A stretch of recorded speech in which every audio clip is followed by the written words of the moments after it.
Well, here we are another morning, and we are, in a sense, delighted for the new day. We also carry a little awareness of loss. The monarch that we have known for all of our lives, Queen Elizabeth II, has transitioned, has given up her crown, in a sense, and has gone on to greater service. And today we want to give thanks for her life, for the way that she has ruled through the years, for the ways in which she has kept the Commonwealth together, and all that she would have done.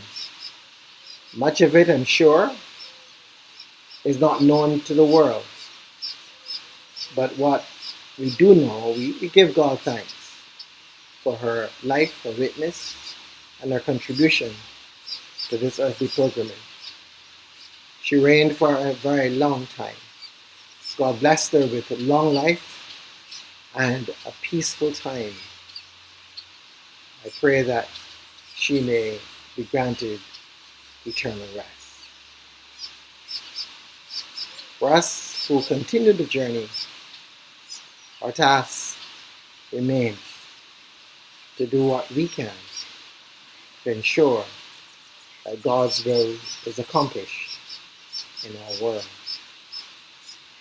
So let us begin this time of devotion as we go into our period of open meditation and reflection.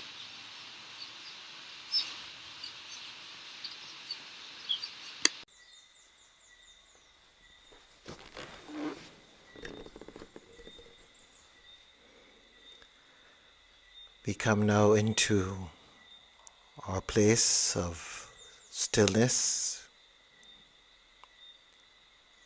as we take a deep breath and we bring our attention into our hearts.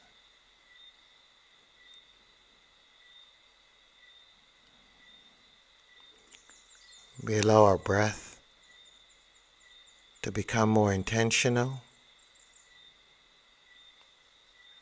and our breathing to be slowed down.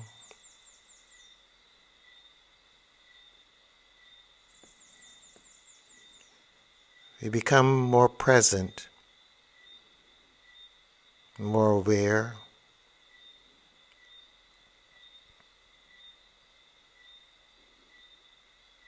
We come into our hearts.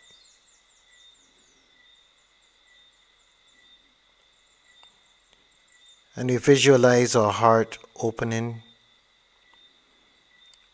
to receive the new energy of the day.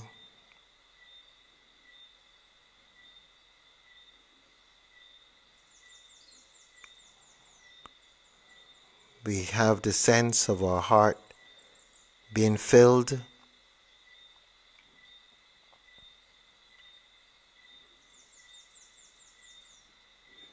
with divine love, taking us into a place of deep gratitude as we come to the end of a week,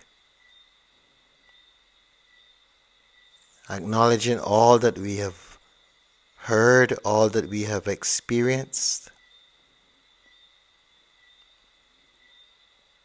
allowing all of it to be present in our heart,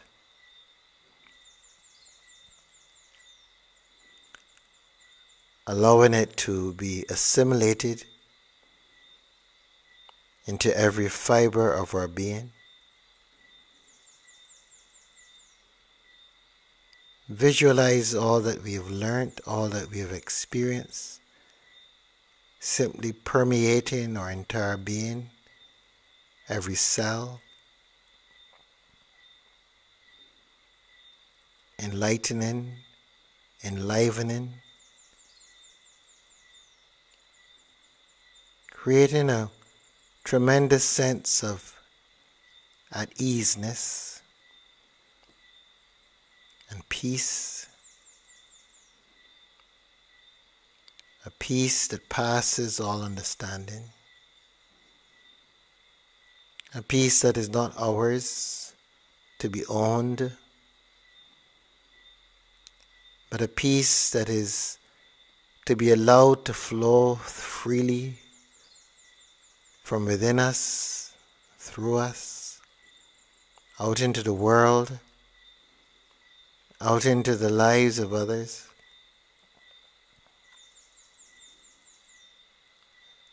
Such is the label peacemaker. For this peace is cultivated as we receive the divine presence and we allow that divine presence to become who we are.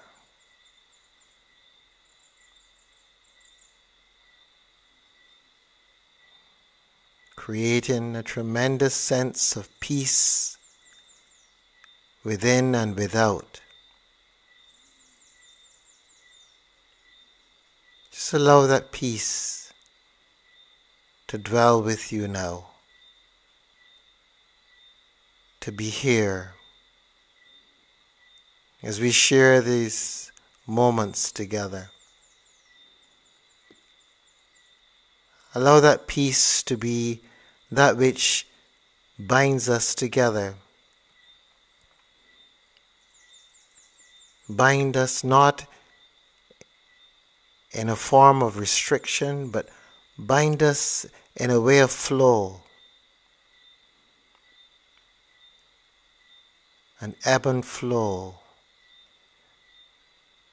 For we know that this peace is not ours, and there's no need to hoard it, but simply enjoy and allow it to pass in us, to permeate through us, and to move on to others.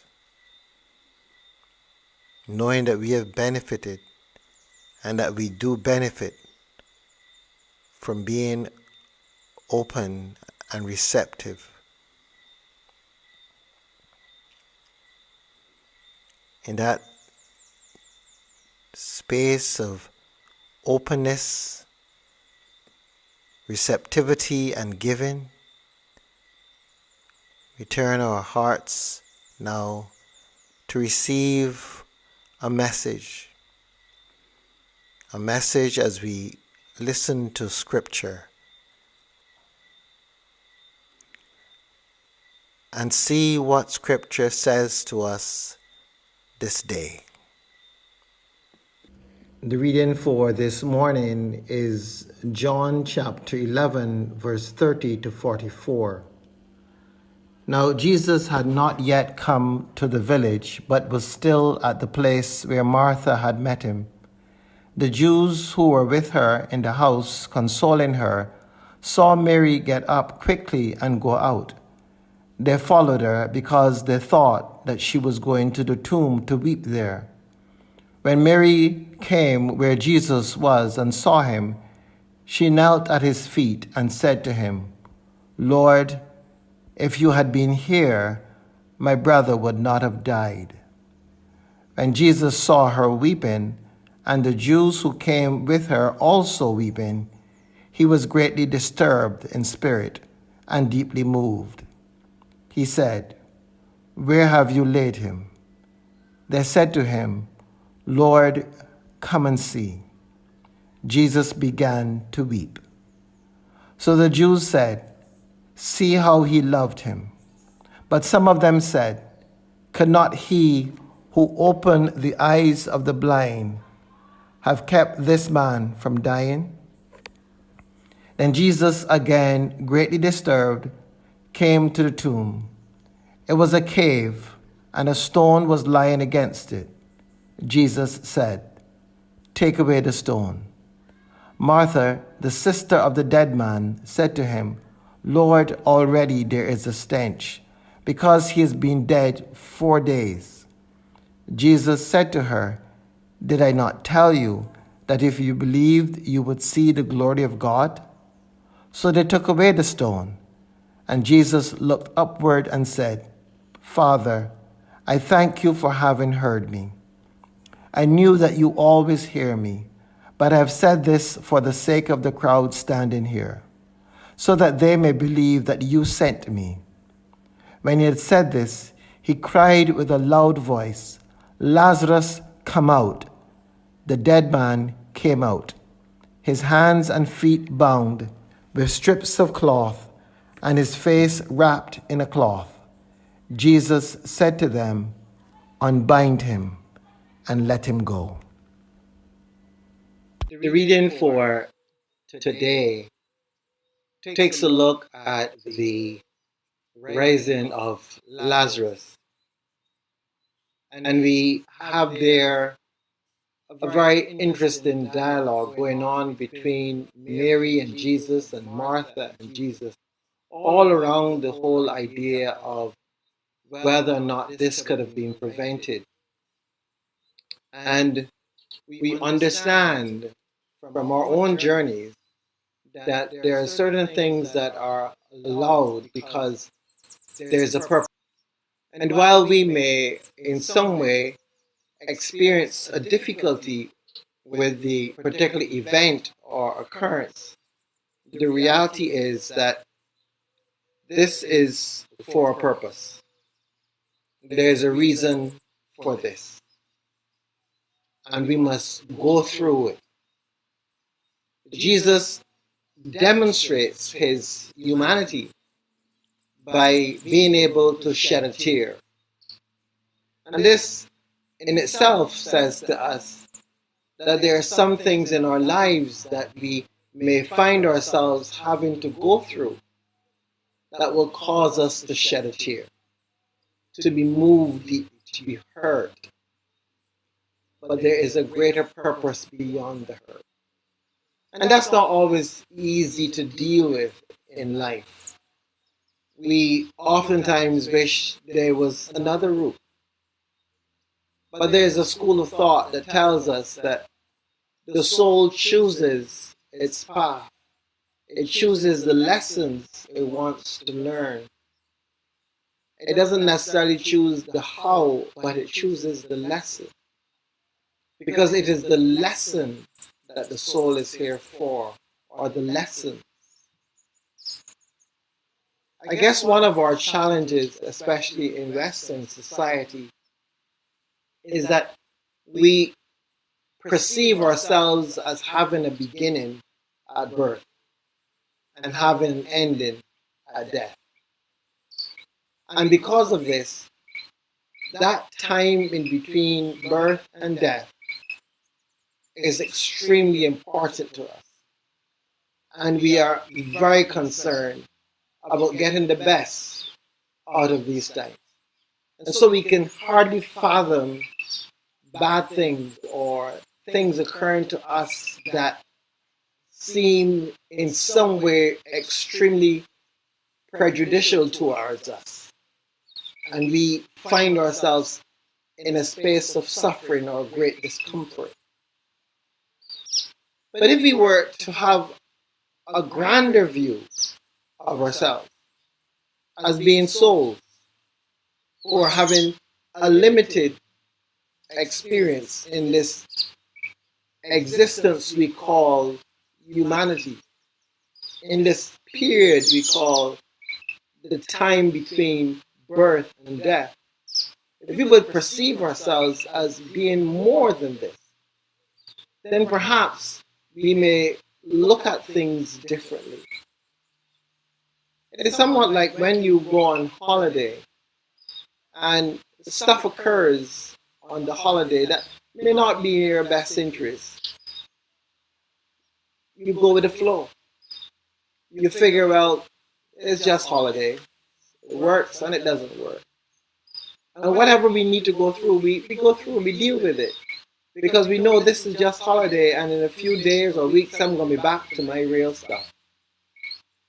And I think we need to be able to have that sense with respect to our eternal journey. that these moments in this incarnation are just moments in a small part of our existence. And so we learn from whatever it offers. We make the most of it.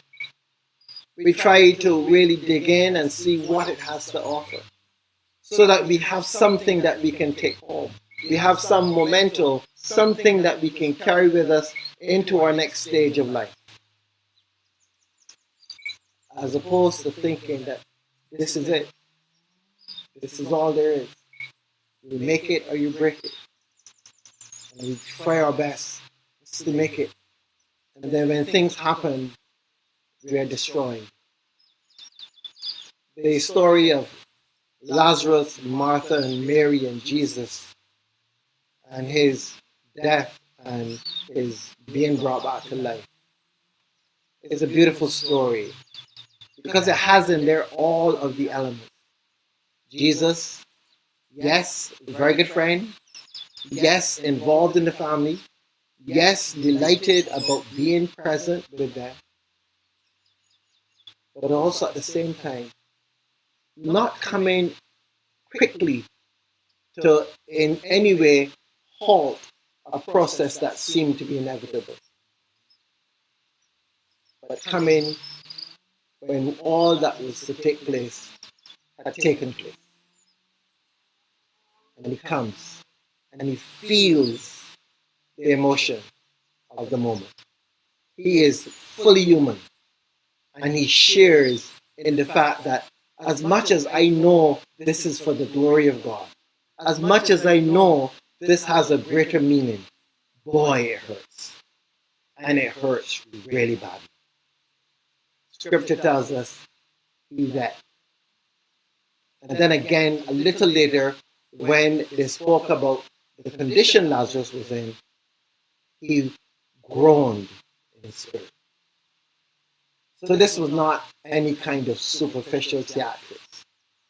This was Jesus feeling the humanity that he was sharing and recognizing that this is painful.